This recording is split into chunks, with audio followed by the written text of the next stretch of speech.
Hello भाई, good morning to all of you. कैसे आप लोग? उम्मीद करते हैं अच्छा होंगे। देखिए, क्लास 10th का जो संस्कृत का क्वेश्चन आता है उसमें हिंदी से हिंदी 16 क्वेश्चन देता है और 16 में 8 नंबर ही आपके लिए होता है। मतलब 8 क्वेश्चन आपको बनाना होता है, एक क्वेश्चन 2 नंबर का होता है। तो हम आपके लिए एकदम लड़ाकू कुछ प्रश्न लाए हैं जो आपके स्क्रीन पर दिख रहा है। लगभग 30 प्लस क्वेश्चन है और पिछले 5 सालों से इसी क्वेश्चन में से पूछता हुआ 8 क्वेश्चन। मतलब कि आज हम लोग 16 नंबर का काम करने वाले हैं। ये जो 8 क्वेश्चन है वह क्या आ सकता है, तो मात्र 30 क्वेश्चन हम आपको पढ़ाएंगे।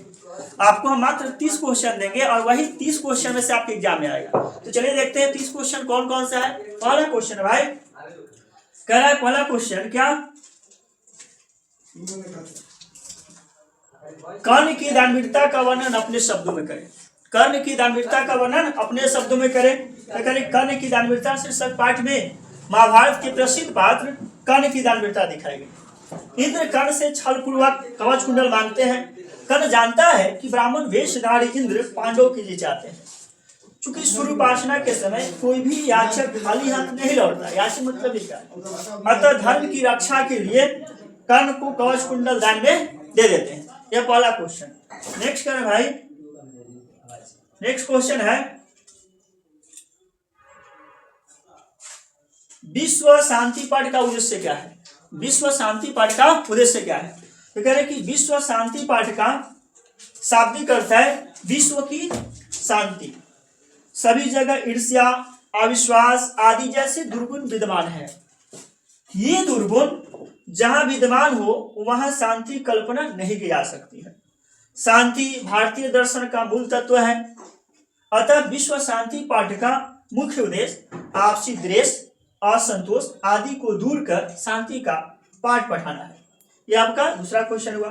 नेक्स्ट क्वेश्चन भाई, बहुत इंपॉर्टेंट, लगभग 10 बार आपके एग्जाम में पूछ चुका है।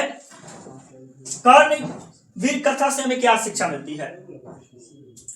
कर्ण वीर कथा से हमें क्या शिक्षा मिलती है? आंसर कह रहा है कि कर्ण वीर कथा से हमें यह शिक्षा मिलती है कि ऊंच नीच का कोई भेदभाव नहीं होता है। गांव में रहने वाले दलित एवं निर्धन छात्र भी मेहनत के बल पर सर्वोच्च शिखर पहुंच सकते हैं। लगन, उत्साह और धैर्य से मनुष्य किसी भी कठिनाई पर विजय प्राप्त कर सकता है। ये क्वेश्चन कितने बार पूछा बिहार बोर्ड में? तो 10 बार पूछ चुका है। मतलब इसकी आने की संभावना 100 to 100% आपका ज्यादा है। नेक्स्ट क्वेश्चन कह रहा है भाई, नेक्स्ट क्वेश्चन आपका है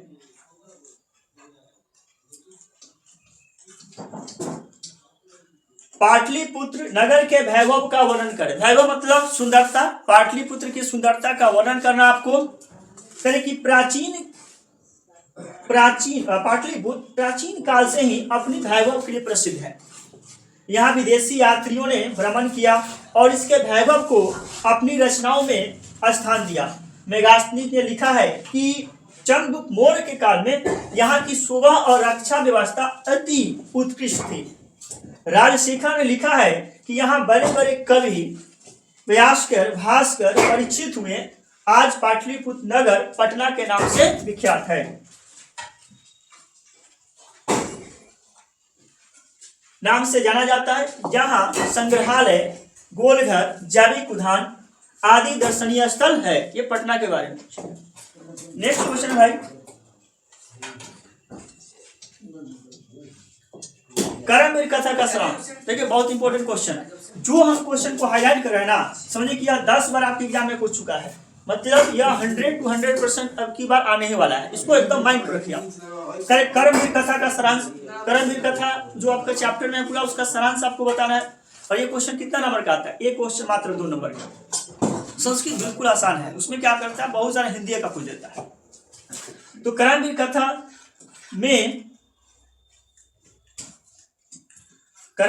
में एक प्रतिभाशाली बालक की चर्चा है जो निर्धनता एवं दलित जाति में जन्म लेकर, यहाँ निर्धन होगा भाई, जो निर्धन एवं दलित जाति में जन्म लेकर भी उच्च पद पर आसीन हो जाता है। विपरीत परिस्थितियों में भी अपने आत्मबल को ढीठ बनाए रखता है। बालक के आकर्षण से प्रभावित होकर अध्यापक ने अपने विद्यालय में पढ़ाना शुरू कर दिया। पढ़ाई जीवन की उत्तम गति है, पढ़ाई जीवन की उत्तम गति है।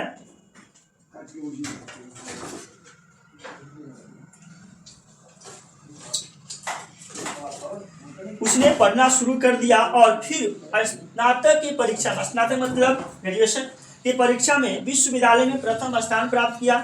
केंद्रीय लोक सेवा आयोग की परीक्षा में भी प्रथम स्थान प्राप्त किया। देखिए, कर्मवीर कथा से हमको भी सीख मिलता है। कर्मवीर कथा में कैसे दलित बालक की चर्चा किया गया है जो बहुत ही निर्धन है, दलित मतलब निम्न वर्ग का है, लेकिन वह इतना ज्यादा पढ़ने में मतलब इतना ज्यादा एक्साइटेड था, इतना ज्यादा उसको ध्यान था, उसको पता था कि पढ़ाई जीवन का सब कुछ है। और पढ़ने के बाद वह 2 विश्वविद्यालय स्नातक में टॉप किया, केंद्रीय लोक सेवा परीक्षा में प्रथम स्थान प्राप्त किया। नेक्स्ट क्वेश्चन आ रहा है, और ये जो क्वेश्चन है हम आपको हाईलाइट कर दे रहे हैं। क्वेश्चन क्या है? आलस कथा पाठ से आधार पर बताइए कि आलसी पुरुषों को किसने और क्यों निकाला। आलस कथा पाठ के आधार पर बताइए कि आलसी पुरुषों को किसने और क्यों निकाला। कह रहा है कि आलसी पुरुषों को यहाँ को राज पुरुषों के द्वारा निकाला दिया गया, क्योंकि आलसी पुरुष आग लगने पर भी वे भाग नहीं रहे थे और नहीं बुझाने की कोशिश कर रहे थे, वह अपनी अपनी बातों में उलझे हुए थे। तो कह रहे कि आलस कथा पाठ के आधार पर आलसी पुरुषों को किसे निकाला, क्यों निकाला? तो आलसी पुरुषों को राज पुरुषों के द्वारा निकाला गया। क्यों? क्योंकि वह आग लगने पर भी नहीं भाग रहे थे और नहीं बुझाने की कोशिश कर रहे थे, अपनी अपनी बातों में उलझे हुए थे। नेक्स्ट क्वेश्चन है बापू,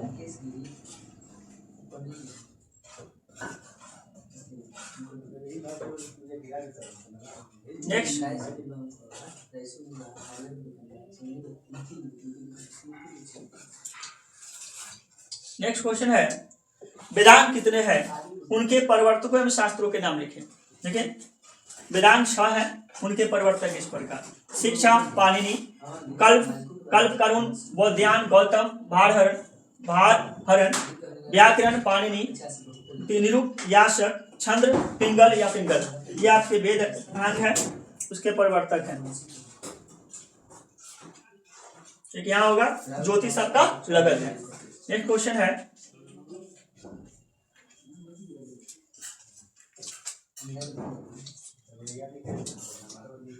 शास्त्र मनुष्य को किन किन चीजों का बोध कराता है। शास्त्र मनुष्य को किन किन चीजों का बोध कराता है? कहे कि शास्त्र मनुष्य को कर्तव्य और कर्तव्य, यहाँ अकर्तव्य होगा, क्या होगा? शास्त्र मनुष्य को कर्तव्य और कर्तव्य का बोध कराता है।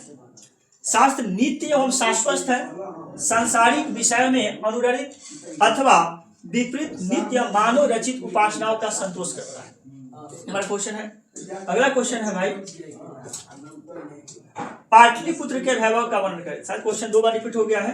पाटलिपुत्र के वैभव का वर्णन करें। आपको बताए थे यार, पाटलिपुत्र इतिहास के प्रारंभिक काल से धार्मिक, सांस्कृतिक, राजनीतिक, आर्थिक नीतियों के दृष्टिकोण से अत्यंत महत्वपूर्ण स्थान है।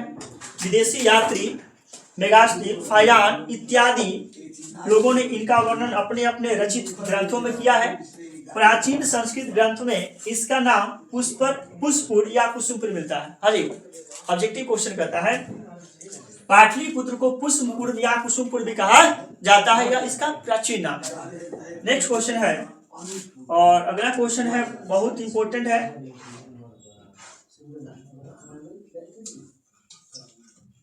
क्वेश्चन कर रहा है कि देवव्रत की प्रतिज्ञा क्या थी। देखिए, क्वेश्चन आपका बहुत इंपॉर्टेंट और महाभारत से लिया गया क्वेश्चन आपका है।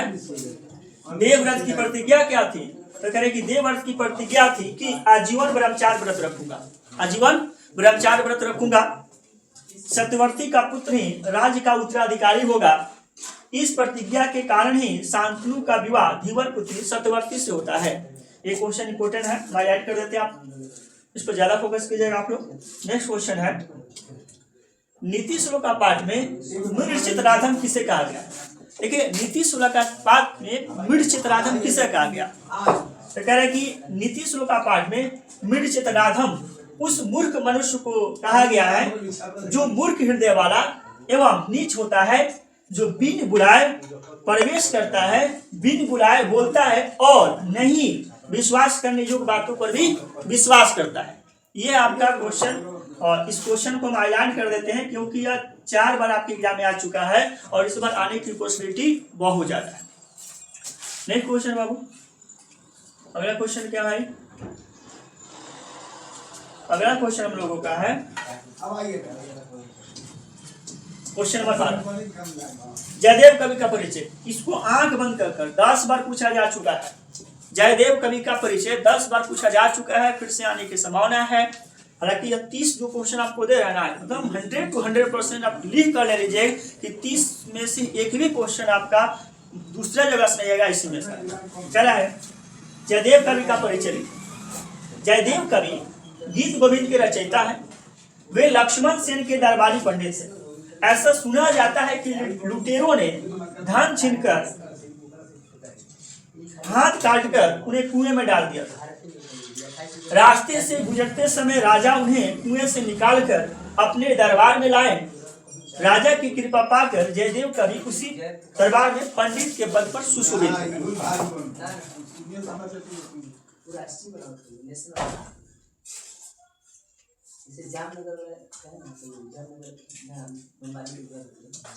अगला क्वेश्चन है, सुशोभित हो गए। गीत गोविंद उनके प्रसिद्ध रचना है। इनमें भगवान कृष्ण के प्रति अपनी असीम आस्था व्यक्त की है। सत्यप्रियता पाठ के आधार पर विद्यान चंद्र के चरित्र का वर्णन करें। सत्यप्रियता पाठ के आधार पर विद्यान चंद्र के चरित्र का वर्णन करें। कह रहे कि विद्यान चंद्र राय श्रेष्ठ राजनीतिज्ञ और चिकित्सक थे, डॉक्टर थे। भारत रत्न से सम्मानित पश्चिम बंगाल के मुख्यमंत्री भी थे।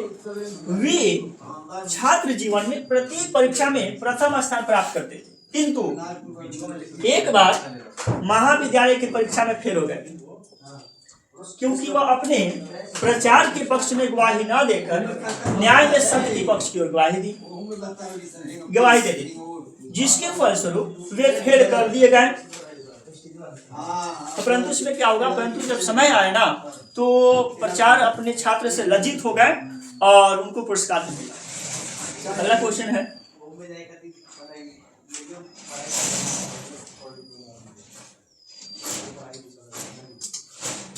क्वेश्चन है 14 नंबर, नीति शुल्का पाठ के अनुसार कौन सा 3 वस्तु त्यागने योग्य है? नीति शुल्का पाठ के अनुसार कौन से 3 वस्तु त्यागने योग्य है?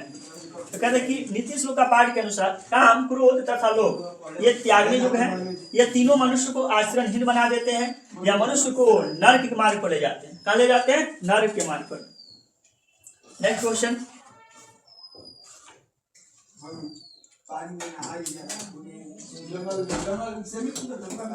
भारत महिमा पाठ के अनुसार बताइए कि हमारी भारतीय भूमि कैसी है। भारत महिमा पाठ के आधार पर बताइए कि हमारी भारतीय भूमि कैसी है। तो कहें कि भारत महिमा के अनुसार हमारी धरती स्वर्ग के समान यहाँ के खेत उपजाऊ एवं वातावरण स्वच्छ है। यहाँ की नदी गंगा यमुना के पानी में अमृत बहता है। नेक्स्ट है, सिख संप्रदाय के लोगों के लिए पटना क्यों महत्वपूर्ण है? सिख संप्रदाय के लोगों के लिए पटना क्यों महत्वपूर्ण है? तो कह रहे हैं कि सिख संप्रदाय के लोगों के लिए पटना महत्वपूर्ण है। पटना गुरु गोविंद सिंह, अर्जुन देव सिंह की जन्मभूमि है। यह स्थान सिखों के लिए पवित्र धर्म स्थल है। नेक्स्ट क्वेश्चन है, क्वेश्चन आप सुन लीजिए। संस्कार कितने होते हैं? विवाह संस्कार का वर्णन करें, 5 वाक्य में उत्तर दें। संस्कार कितने होते हैं? विवाह संस्कार का वर्णन करें और 5 वाक्य में उत्तर दें। बहुत इंपॉर्टेंट क्वेश्चन, हम आपको बोल देना ये क्वेश्चन आपके लिए बहुत इंपॉर्टेंट है भाई, खास है, यह बहुत इंपॉर्टेंट है। इसको VVI मान के चलिए आप, बहुत इंपॉर्टेंट क्वेश्चन है। संस्कार कितने होते हैं? विवाह संस्कार का वर्णन करें, 5 वाक्य में इसका क्या आंसर?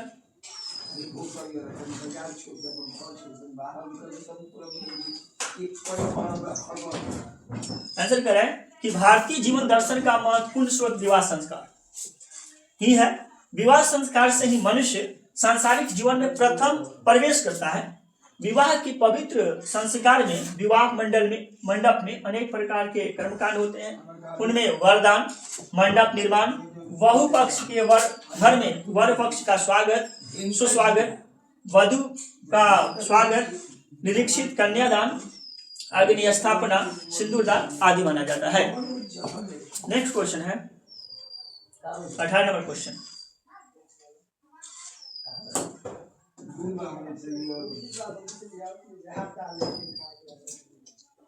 क्वेश्चन है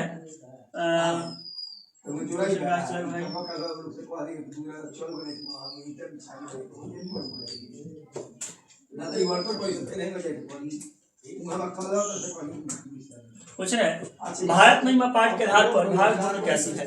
भारत महिमा पाठ के आधार पर बताइए कि हमारी भारत भूमि कैसी है। कह रहा है कि हिमालय की गोद में बसी हुई भारत भूमि निश्चित ही स्वर्ग की सुंदर है। कश्मीर से लेकर कन्याकुमारी तक एकता एवं समस्ता का भाव लिए है। यहाँ लोग धर्म जाति के भेदों को भुलाकर एकता से रहते हैं। विभिन्न पर्व त्योहार यहाँ की एकता को एक सूत्र में पिरो रहते हैं। यह हमारे भारत। नेक्स्ट क्वेश्चन है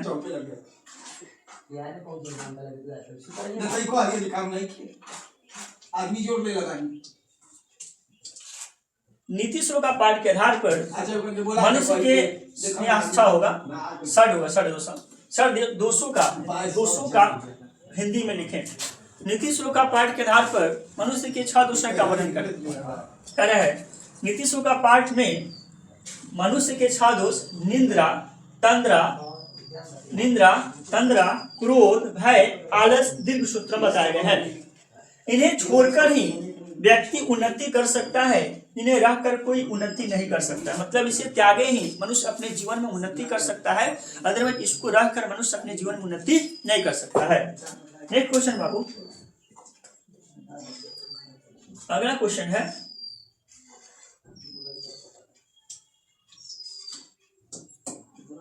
भारत महिमा पाठ का सारांश प्रस्तुत करें। भारत में जन्म लेना बहुत बड़ी बात है। देवता मुनि भी भारतीय के गुणों का वर्णन करते नहीं आगाते। यहाँ की प्रकृति घटा निराली है। विभिन्न प्रकार के जीव स्थल एवं भाषा यहाँ की प्रमुख विशेषता है। अनेकता में एकता भारत की एक विशेष विशेषता है। अनेकता में एकता भारत की एक विशेष विशेषता है। नेक्स्ट है दानवीर कर्ण ने इंद्र को दान में क्या देना चाहा। तो कह रहे कि दानवीर कर्ण ने इंद्र को अनेक महत्वपूर्ण वस्तु को देना चाहा, लेकिन इंद्र ने अन्य वस्तु को लेने से मना कर दिया। उसके बाद कर्ण उन्हें अपने कवच कुंडल दान में दे दिया। नेक्स्ट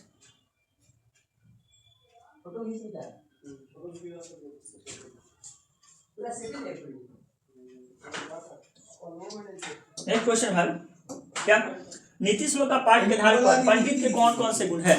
नीति श्लोक का पाठ के आधार पर पंडित के कौन कौन से गुण है। यह इंपोर्टेंट क्वेश्चन है। 22 नंबर क्वेश्चन बहुत इंपोर्टेंट है। कह रहा है कि नीति श्लोक का पाठ के आधार पर पंडित उन्हें कहा गया है जिनके कर्मों को सर्दी गर्मी भय आनंद बाधा नहीं डालते हैं। इनके साथ ही साथ वह सभी जीवों के रहस्य को जानने वाले होते हैं, सभी कार्यों के रहस्य को जानने वाले होते हैं या मनुष्य में उपाय जानने वाले होते हैं। यह क्वेश्चन बहुत इंपॉर्टेंट है बाबू, इसको आप लोग ध्यान से नोटिस कीजिएगा। ऐसे तो सब क्वेश्चन इंपॉर्टेंट है, लेकिन ये क्वेश्चन कम से कम क्या 5 बार पूछ चुका है बिहार बोर्ड में, इसके आने की संभावना बहुत ज्यादा है। नेक्स्ट क्वेश्चन है भाई,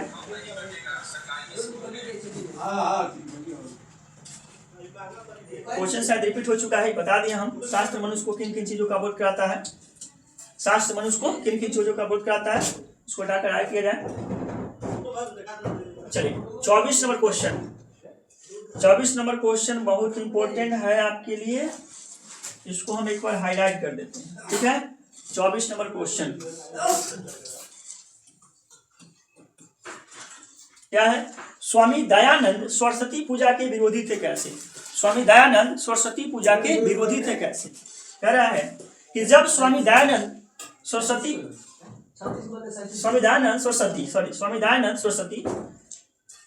पिता शिवरात्रि के समय पूजा पाठ करके, मतलब जब स्वामी दयानंद के पिता शिवरात्रि के समय पूजा पाठ करके अपने बेटे को बोले कि रात भर जगकर तुम इस मूर्ति को देखना, नहीं तो इस पर प्रसाद झूठा हो जाएगा।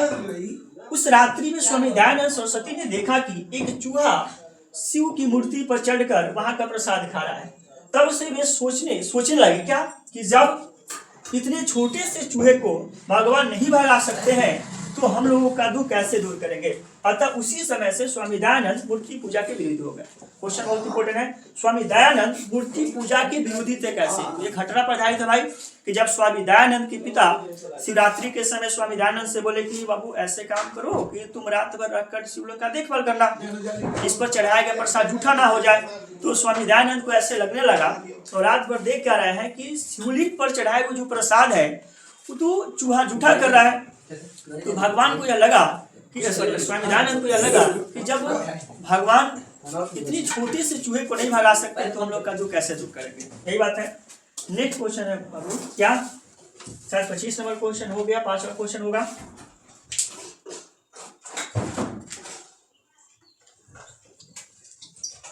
क्वेश्चन हम लोग का है संस्कार कितने होते हैं, विवाह संस्कार का वर्णन। शायद क्वेश्चन हम रिपीट कर चुके हैं, बता चुके हैं।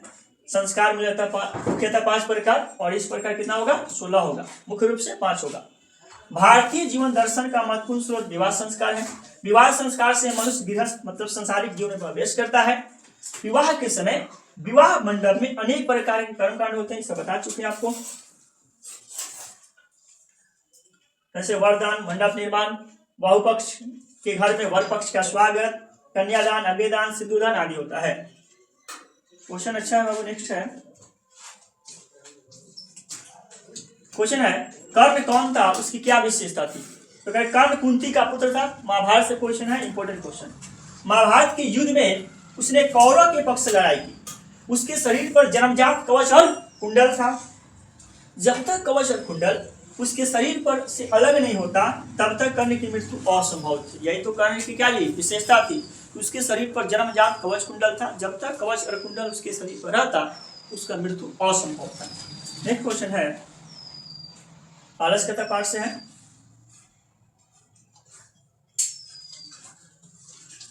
क्वेश्चन नंबर 27, विद्यापति कौन थे, उन्होंने किस ग्रंथ की रचना की? विद्यापति मिथिला के एक महान कवि थे। उन्होंने मैथिली संस्कृत में कई पुस्तकों की रचना की। संस्कृत में उन्होंने पुरुष परीक्षा नामक कथा लिखे तथा हमारी पाठ्य पुस्तक में आलस्यकता पाठ के लेखक भी विद्यापति। नेक्स्ट क्वेश्चन है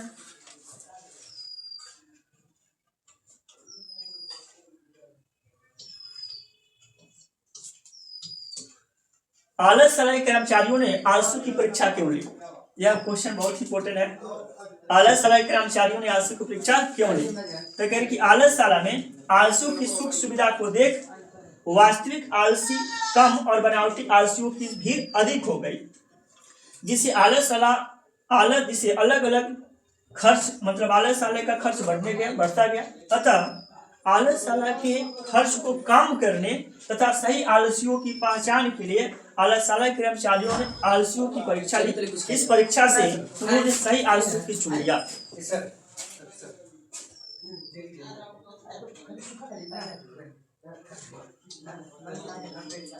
नेक्स्ट क्वेश्चन है कर्मवीर कौन था, राम परवेश ने किस परीक्षा में उन्नत स्थान प्राप्त की? कह रहा है कि कर्मवीर एक दलित बालक था जिनका नाम राम परवेश था। उन्होंने भारतीय लोकसभा की परीक्षा में अपने अध्ययन एवं विषय के विस्तृत ज्ञान के कारण उच्च स्थान प्राप्त की। नेक्स्ट क्वेश्चन है क्वेश्चन नंबर 23, नीति श्लोक का पाठ के अनुसार कौन सी 3 वस्तु त्यागने योग्य है? तो कह रहा है कि नीति श्लोक का पाठ के अनुसार काम, क्रोध और लोभ ये 3 चीज है त्यागने योग्य है, क्योंकि यह मनुष्य को आचरणहीन बना देते हैं या मनुष्य को नरक के मार्ग पर ले जाते हैं। नेक्स्ट क्वेश्चन है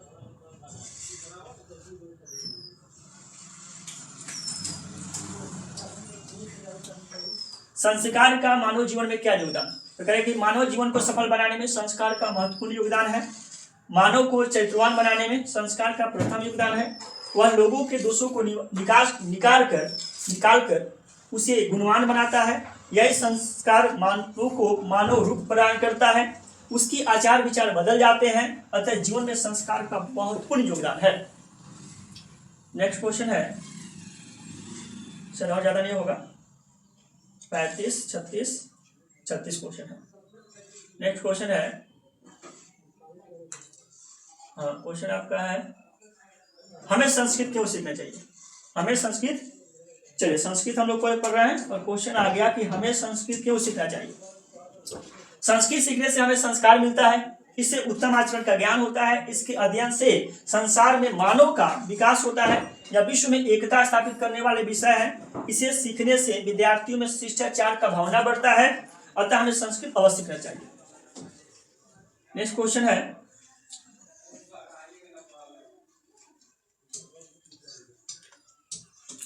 नारायण पंडित रचित व्याघ्र यहाँ होगा, क्या होगा?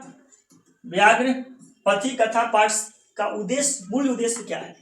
कह रहे कि व्याघ्रपति कथा का मूल उद्देश्य यह है कि हिंसक जीव अपने स्वभाव को नहीं छोड़ सकता, अतः इस कथा के द्वारा नारायण पंडित हमें शिक्षा देते हैं कि दुष्टों की बातों पर लोभ में आकर विश्वास नहीं करना चाहिए, सोच समझकर ही काम करना चाहिए, सोच समझकर ही कोई काम करना चाहिए।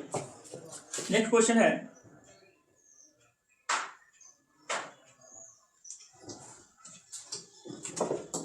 संस्कृत साहित्य लेखिका पाठ में लेखक ने क्या विचार व्यक्त किया?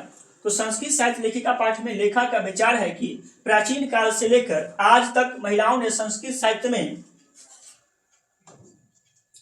महत्वपूर्ण योगदान दिया है। दक्षिण भारत की महान साहित्यकार महिलाओं ने भी संस्कृत साहित्य को समृद्ध बनाया है।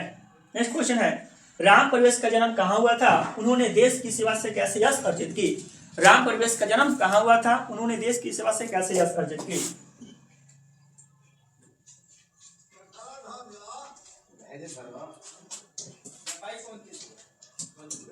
तो कह रहे कि राम प्रवेश का जन्म बिहार राज्य के एक छोटा सा गांव भिखनटोला, ऑब्जेक्टिव पूछता है, बहुत इंपॉर्टेंट क्वेश्चन है, भिखनटोला में हुआ था। जब उस बालक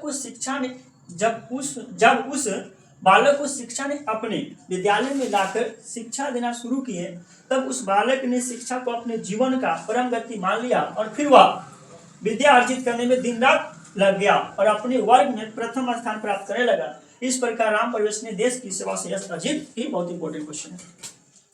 नेक्स्ट आपका क्वेश्चन और शायद आखिरी क्वेश्चन है आपका, ये क्वेश्चन आखिरी होगा। नेक्स्ट होगा, क्वेश्चन है, विश्व शांति पाठ के आधार पर उदार हृदय वाले मनुष्य का लक्षण बताएं। कह रहे कि विश्व शांति पाठ के आधार पर उदार हृदय वाले कभी भी ऐसी भावना नहीं रखते कि यह मेरा है और वह उसका, वह सभी के साथ एक जैसा व्यवहार करते हैं, उसके लिए संपूर्ण पृथ्वी परिवार के समान होता है। उम्मीद करते हैं आप लोग पूरा वीडियो देखे होंगे और यह वीडियो क्लास 10th के अभी बच्चे जो एग्जाम देने वाले हैं उनके लिए काफी ज्यादा इंपॉर्टेंट होने वाला है, क्योंकि पूरा प्रश्न आपके एग्जाम में डिट्टो इसी से आएगा। अगर ऐसे नहीं हुआ इसके बाद हम वीडियो अपलोड करना बंद कर देंगे। एक बार विश्वास कीजिए, इस वीडियो को देखिए, नोट तैयार कर लीजिए, याद कर लीजिए, आपके एग्जाम में 100% आएगा। धन्यवाद, फिर मिलते हैं अगले वीडियो में आपकी सेवा के साथ।